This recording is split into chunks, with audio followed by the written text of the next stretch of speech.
Hello दोस्तों, एक बार फिर से स्वागत है आपका अपने इस YouTube चैनल इम्प्रेसिव लर्निंग में।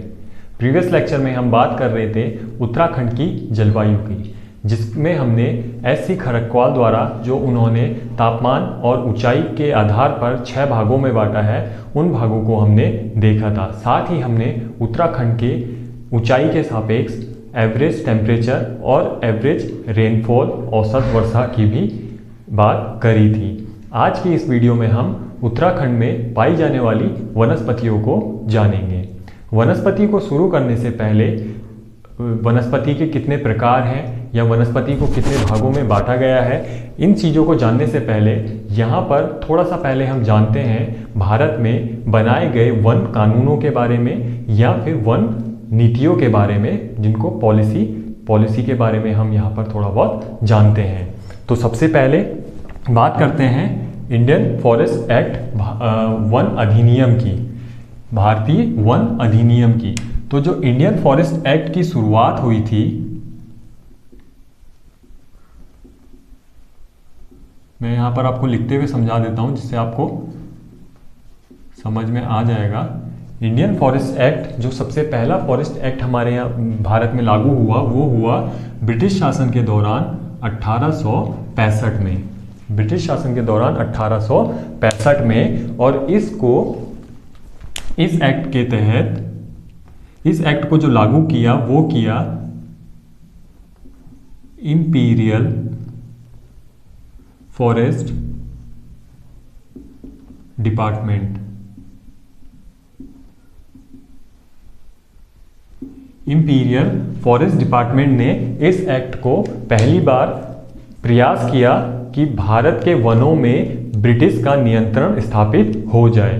तो इस एक्ट के तहत क्या था कि जो वनों की भूमि थी, पूरे भारत में जंगल थे, उनको ब्रिटिश सरकार ने अपने अधीन कर लिया था।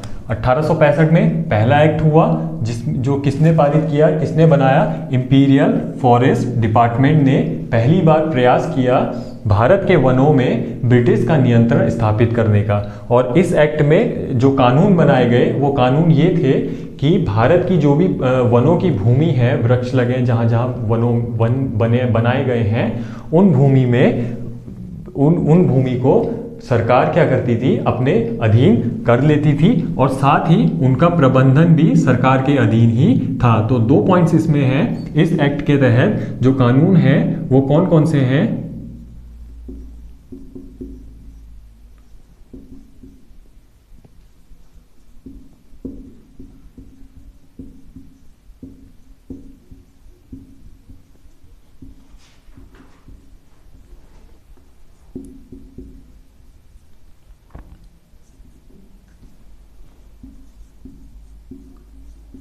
उन वनों का प्रबंधन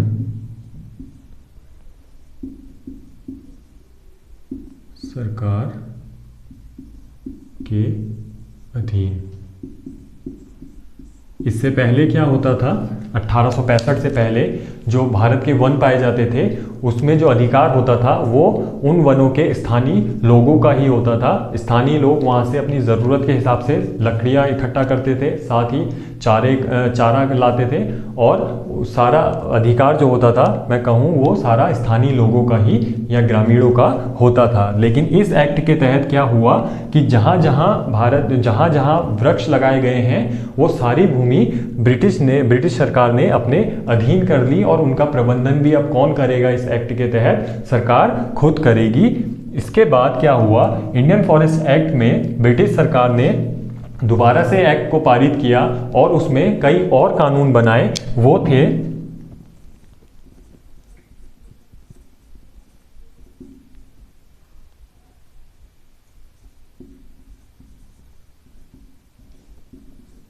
इंडियन फॉरेस्ट एक्ट 1878। 1865 के बाद 1878 में दूसरा वन अधिनियम लागू किया गया, और इस अधिनियम के तहत क्या था कि भारत देश में जितनी भी बंजर भूमि हो, चाहे उसमें वन हो या ना हो, वो सारी भूमि किसके अधीन आती थी? वो सारी भूमि ब्रिटिश सरकार के अधीन आने का इस एक्ट के तहत प्रावधान था। और इस एक्ट के तहत ही इंपीरियल फॉरेस्ट डिपार्टमेंट ने एक पोस्ट निकाली, वो पोस्ट थी district forest officer. District forest officer post निकाली। तो इंडियन फॉरेस्ट एक्ट 1878 में इंपीरियल फॉरेस्ट डिपार्टमेंट ने एक पोस्ट निकाली डिस्ट्रिक्ट फॉरेस्ट ऑफिसर की, और इस पोस्ट के लिए भारत के लोगों को या जिस ऑफिसर का चयन होता था उनको ट्रेनिंग के लिए भारत से बाहर जाना पड़ता था, या फिर जर्मनी या फ्रांस जैसे देशों में उनको फॉरेस्ट की ट्रेनिंग के लिए जाना पड़ता था। तो इसी को देखते हुए इंपीरियल फॉरेस्ट डिपार्टमेंट ने क्या करा, भारत में पहला फॉरेस्ट स्कूल की स्थापना करी। तो 1878 में भारत में पहला फॉरेस्ट स्कूल बना, जिसका नाम रखा गया forest school of Dehradun.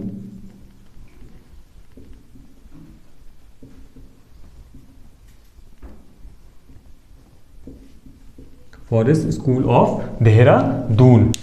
Dehradun में इस स्कूल को स्थापित किया गया था। उसके बाद 1884 में इस स्कूल का नाम बदलकर 1884 में इसका नाम बदलकर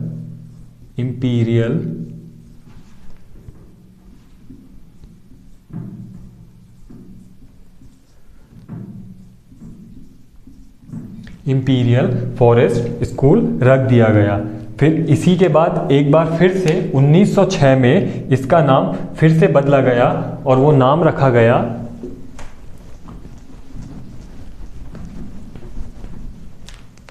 1884 के बाद 1906 में इसका नाम रखा गया imperial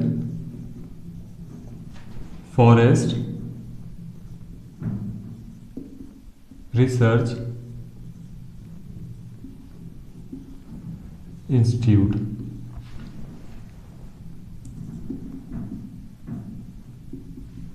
imperial forest research institute, जिसको आज हम FRI के नाम से जानते हैं।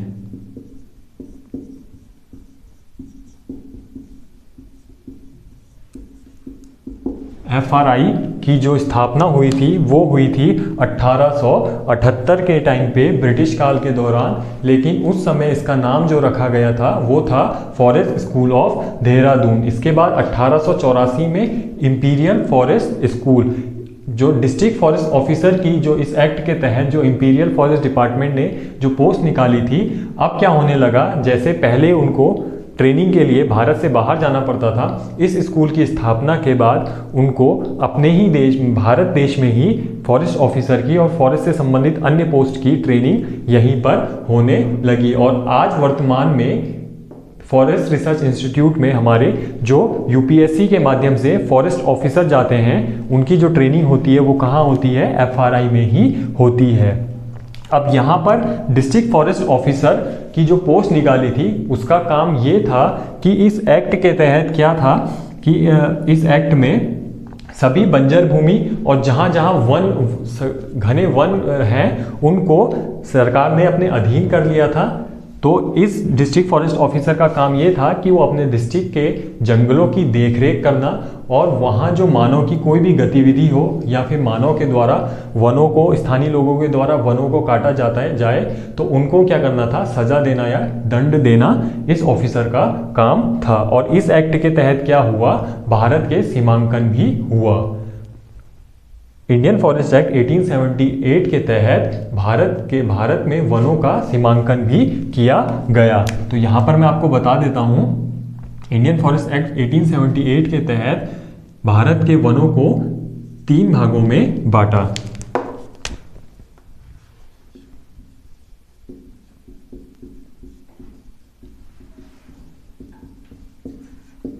तीन भागों में बांटा 1878 एक्ट के तहत। सबसे पहला था रिजर्व फॉरेस्ट,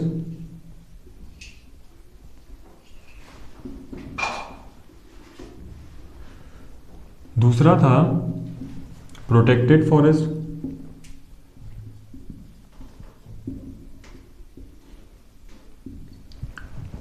और जो तीसरा था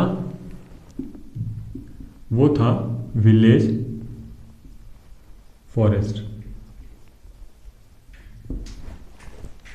रिजर्व फॉरेस्ट, प्रोटेक्टेड फॉरेस्ट और विलेज फॉरेस्ट 3 भागों में इस एक्ट के तहत भारत के वनों को बांटा गया। रिजर्व फॉरेस्ट जो था, इस फॉरेस्ट में पूरी तरीके से ब्रिटिश सरकार का नियंत्रण था और स्थानीय लोगों को या किसी भी व्यक्ति को इस फॉरेस्ट के अंदर जाने की अनुमति नहीं थी।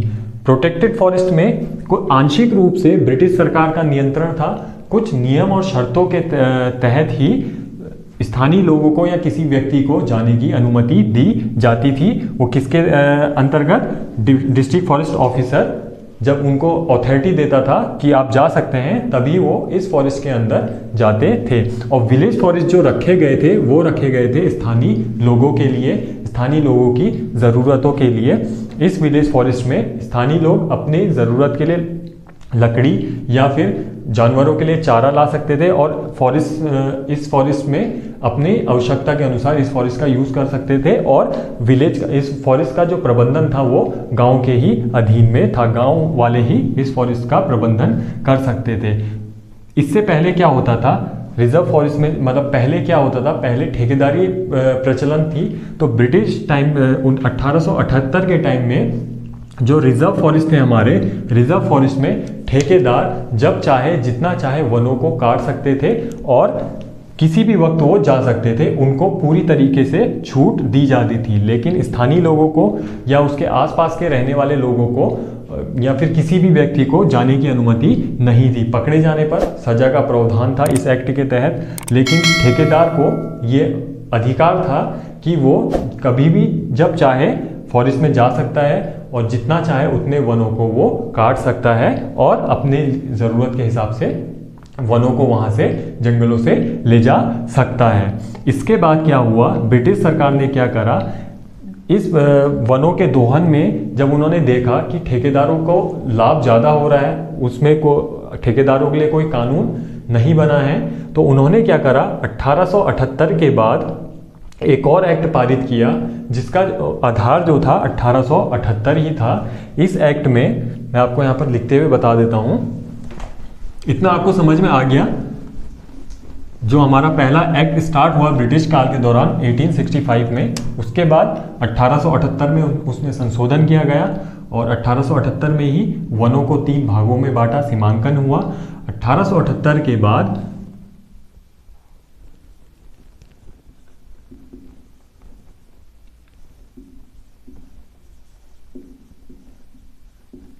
लागू हुआ 1927 में।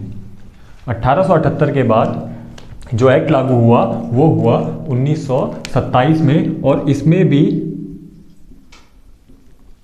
रिजर्व फॉरेस्ट, प्रोटेक्टेड फॉरेस्ट और विलेज फॉरेस्ट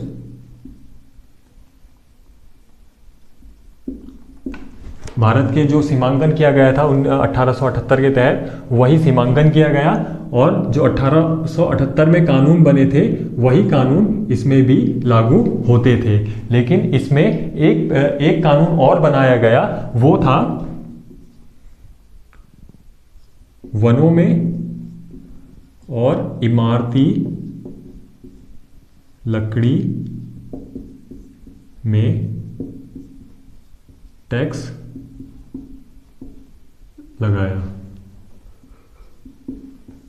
इस एक्ट के तहत क्या हुआ, जो ठेकेदार थे उनको ब्रिटिश सरकार को टैक्स देना पड़ता था। तो इतना आपको समझ में आ गया होगा। जो हमारा वन अधिनियम कानून जो सबसे पहले पारित हुआ वो हुआ इंपीरियल फॉरेस्ट डिपार्टमेंट ने शुरू किया 1865 में। उसके बाद संशोधन किया 1878 में, जिसमें कई कानून बने। उसमें भारत के वनों को 3 भागों में सीमांकन किया गया, रिजर्व फॉरेस्ट, प्रोटेक्टेड फॉरेस्ट और विलेज फॉरेस्ट। और 1878 में ही एक पोस्ट निकाली डिस्ट्रिक्ट फॉरेस्ट ऑफिसर की।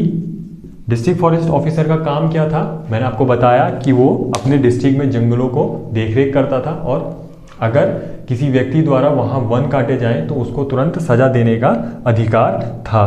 इस पोस्ट के लिए भारत के लोगों को देश से बाहर जाना पड़ता था अपनी ट्रेनिंग के लिए। तो इसी को ध्यान में रखते हुए इंपीरियल फॉरेस्ट डिपार्टमेंट ने एक फॉरेस्ट स्कूल की स्थापना करी, जो कहाँ करी थी? देहरादून में। कब करी? 1878 में ही इंपीरियल फॉरेस्ट स्कूल की स्थापना करी। उसके बाद 1884 में इस फॉरेस्ट स्कूल का नाम बदलकर इंपीरियल फॉरेस्ट स्कूल रखा गया और 1894 के बाद 1906 में इंपीरियल फॉरेस्ट रिसर्च इंस्टीट्यूट रख दिया गया, जिसको आज हम FRI के नाम से जानते हैं। FRI में थोड़ी सी अगर बात करें तो FRI में 6 संग्रहालय बने हैं, म्यूजियम, 6 संग्रहालय बने हैं और एशिया का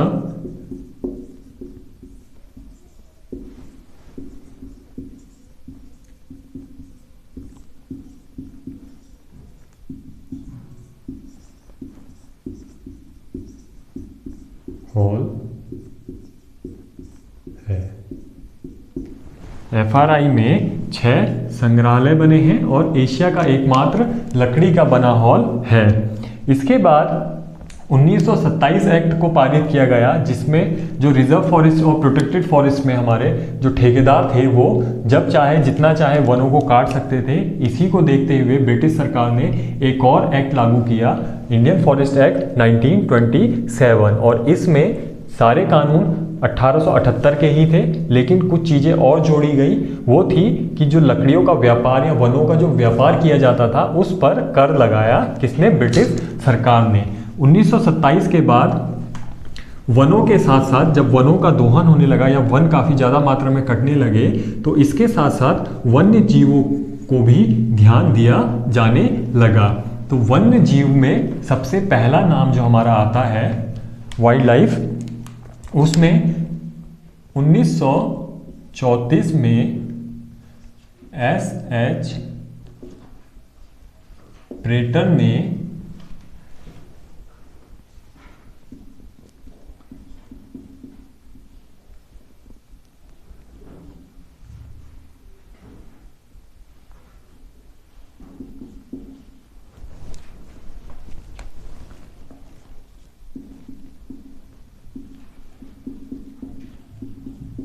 भौगोलिक प्रदेश के आधार पर 6 भागों में वन्य जीवों को बांटा।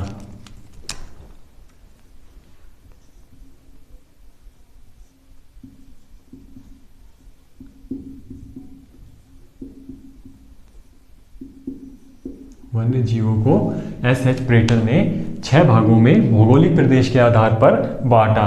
तो जब 1927 का एक्ट के बाद जब भारत में वन्य जीवों का भी शिकार होता था, ब्रिटिश सरकार क्या करती थी? अपने शौक के लिए उन्होंने यहाँ कई सारे बाघों का शिकार किया और क्या होता था? व्यापार होता था उनके मांस का, खाल का, हाथी दांत का। तो ब्रिटिश सरकार ने वन्य जीवों पर भी ध्यान दिया और इसमें सबसे पहला नाम जो आता है हमारा वो आता है 1934 में SH प्रेटर का, जिसने भौगोलिक प्रदेश के आधार पर वन्य जीवों को 6 भागों में बांटा। इसके बाद 1934 के बाद वाइल्ड लाइफ को ध्यान में रखते हुए 1936 में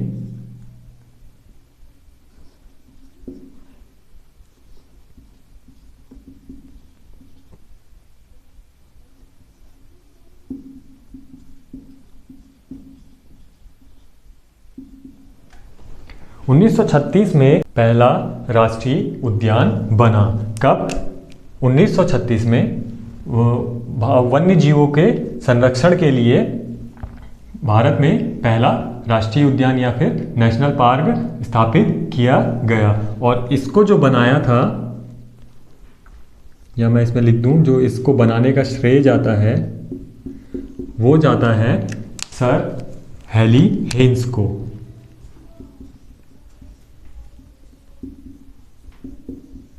हेली हेन्स। और इसको बनाने का जो मकसद था वो था बंगाल टाइगर को बचाना।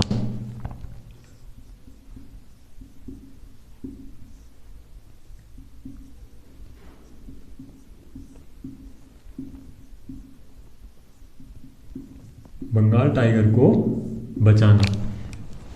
इसके बाद जो 1936 में पहला राष्ट्रीय उद्यान बना, उसका जो नाम रखा गया वो था हेली हेन्स के नाम पर ही Hailey National park.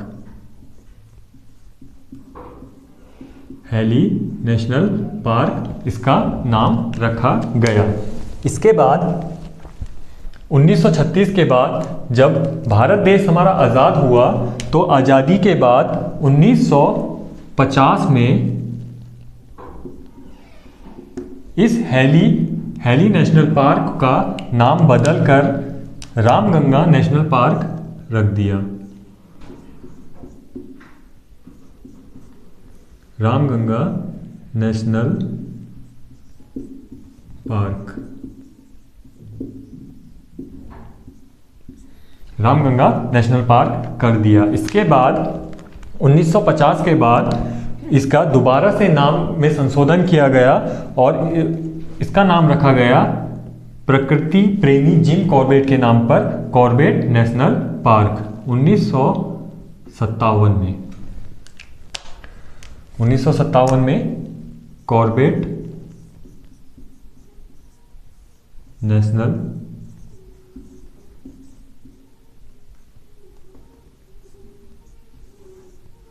Park. Corbett national Park इसका नाम रख दिया, जिसको आज हम कॉर्बेट नेशनल पार्क के नाम से जानते हैं। और ये कहां पर स्थित है? रामनगर के समीप।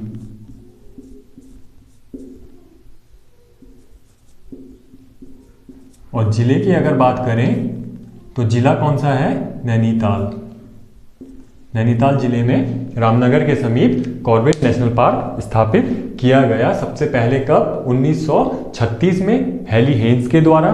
बंगाल टाइगर को बचाने का इसका मुख्य उद्देश्य था। उस समय इसका नाम जो था वो था हेली नेशनल पार्क। फिर इसका नाम बदलकर रामगंगा नेशनल पार्क रख दिया और 1957 में कॉर्बेट नेशनल पार्क इसका नाम रख दिया। इसके बाद वन्य जीवों के संरक्षण के लिए 1952 में भारत सरकार ने केंद्रीय सलाहकार समिति का गठन किया।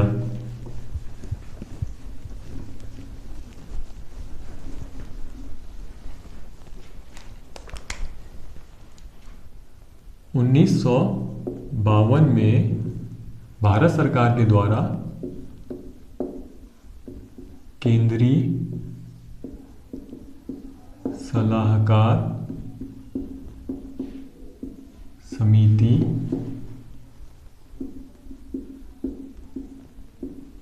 का गठन कब हुआ था? 1952 में केंद्रीय सलाहकार समिति का गठन किया गया था। और इसका नाम जो रखा गया था वो रहा था Indian board of wild life. Indian board of wild life. और इसके जो अध्यक्ष होते थे, Indian board of wild life के जो अध्यक्ष थे वो थे भारत के प्रधानमंत्री होते हैं।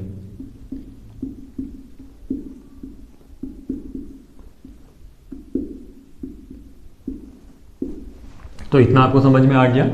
जो केंद्रीय सलाहकार समिति का गठन हुआ वो 1952 में, जिसका नाम रखा गया था Indian board of wild life. और उसके अध्यक्ष कौन होते हैं? भारत के प्रधानमंत्री। 1952 के बाद वन्य जीवों के संरक्षण के लिए और पारिस्थितिक तंत्र को बनाए रखने के लिए एक ये जो समस्या थी पूरे विश्वव्यापी समस्या बन चुकी थी। तो विश्वव्यापी समस्या बनने से क्या हुआ, 1970 में यूनेस्को ने मानव और जीवमंडल के संबंध में कई सम्मेलनों का आयोजन किया। यहाँ पर मैं लिखते हुए चलता हूँ, 1970 में यूनेस्को ने मानव और जीवमंडल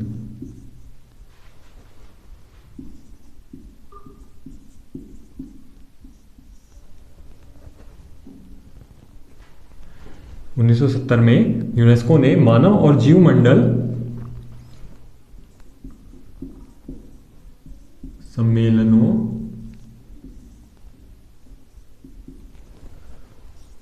का आयोजन शुरू किया।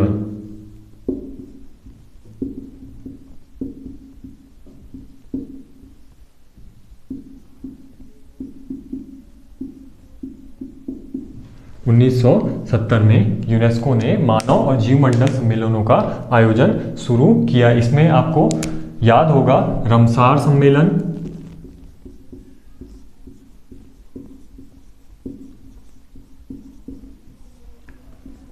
एक 4/1971 का। इसके बाद इसमें आया CITES सम्मेलन 1972। इसके बाद FAO सम्मेलन 1983, ये सम्मेलन 1983 में। इसके बाद रियो सम्मेलन,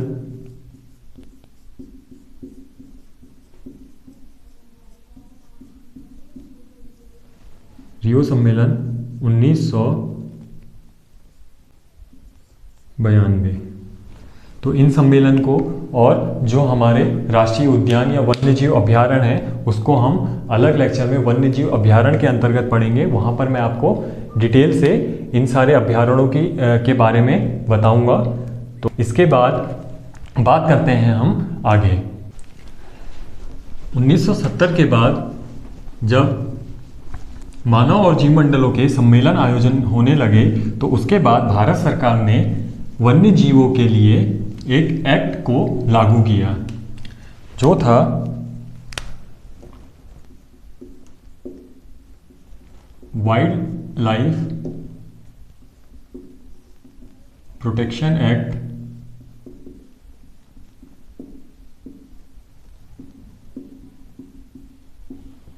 1972। और इस एक्ट के तहत 1972 अधिनियम के तहत किसी भी व्यक्ति को वन्य जीवों को मारने की या पकड़ने की या मारने की कोशिश करने के लिए सजा दी जाती थी। और 1972 के एक्ट को में सख्त कानून बनाए गए।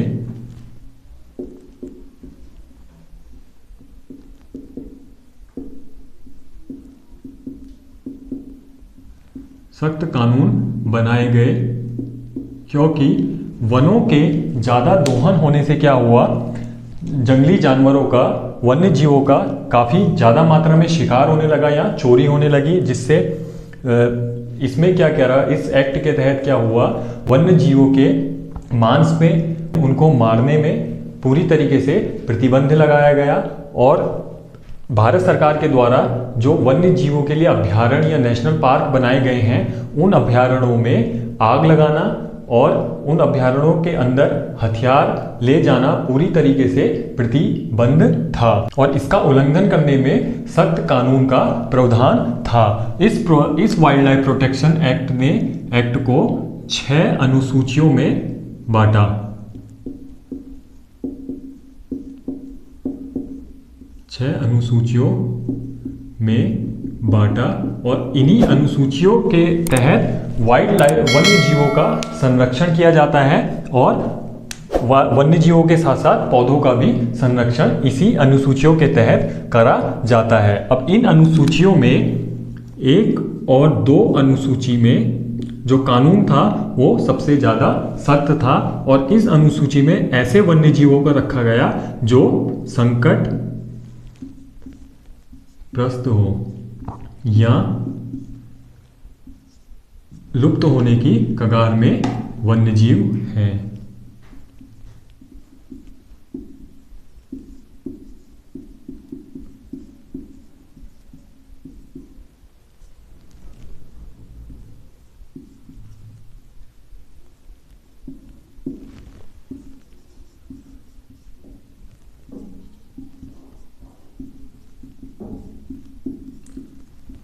वन्य जीव को रखा गया। अनुसूची 1 और 2 में संकटग्रस्त या लुप्तप्राय कगार के वन्य जीवों को रखा गया और इसमें जो कानून, इसमें जो सजा थी वो सख्त थी।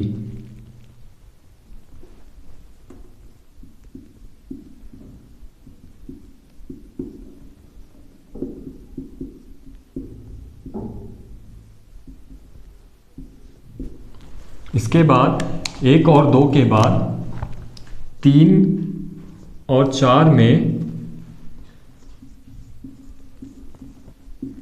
भी वन्य जीवों को रखा गया।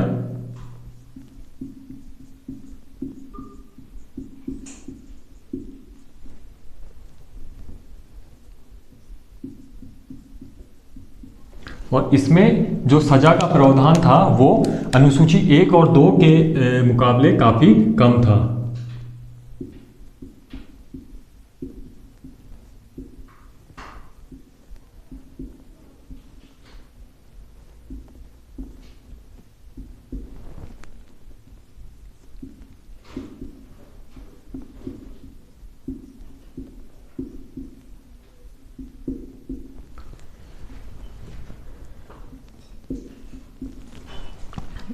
और अनुसूची 5 में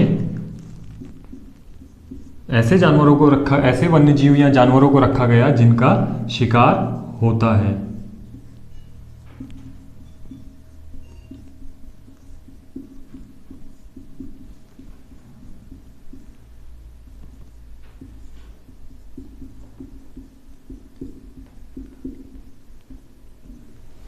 इसके बाद अनुसूची 6 में पौधों को रखा गया और विशेष प्रकार के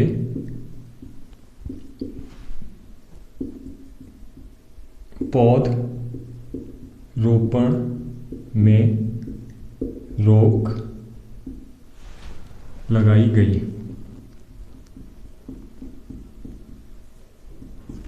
तो इतना आपको समझ में आ गया। वाइल्ड लाइफ प्रोटेक्शन एक्ट जो शुरू हुआ भारत सरकार के द्वारा 1972 में बनाया गया और इसमें वन्य जीवों की स्थिति को देखकर और पारिस्थिति को बनाए रखने के लिए इस एक्ट को लागू किया गया और इसमें जो सजा का प्रावधान था वो काफ़ी सख्त कानून था और इस एक्ट के तहत 6 अनुसूचियों के द्वारा ही वन्य जीवों को और दुर्लभ वन्य जीव भी और सभी वन्य जीवों को इस अनुसूचियों के अंदर रखा गया और साथ ही पौधों को और विशेष प्रकार की जो औषधि पौधे हैं उनको भी इसी अनुसूची के तहत उन पौधों का और वन्य जीवों का, जानवरों का संरक्षण किया जाता है। तो इतना आपको समझ में आ गया। इसके बाद क्या हुआ, 1972 के बाद इस एक्ट का दोबारा से संशोधन किया गया और इसका नाम रखा गया वन्य जीव अधिनियम 2002 या फिर इसको लिखूं वाइल्ड लाइफ प्रोटेक्शन एक्ट 2002।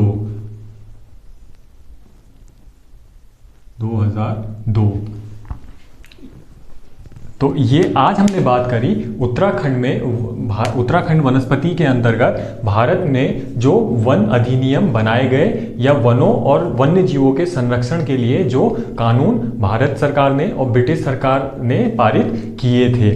तो आज की वीडियो में बस इतना ही। वीडियो अगर आपको पसंद आई हो तो वीडियो को लाइक करें, साथ ही शेयर करें और चैनल को सब्सक्राइब करें और बेल आइकन का बटन दबाना ना भूलें, जिससे हमारी आगे आने वाली वीडियो सबसे पहले आप तक पहुंचे। Thank you for watching.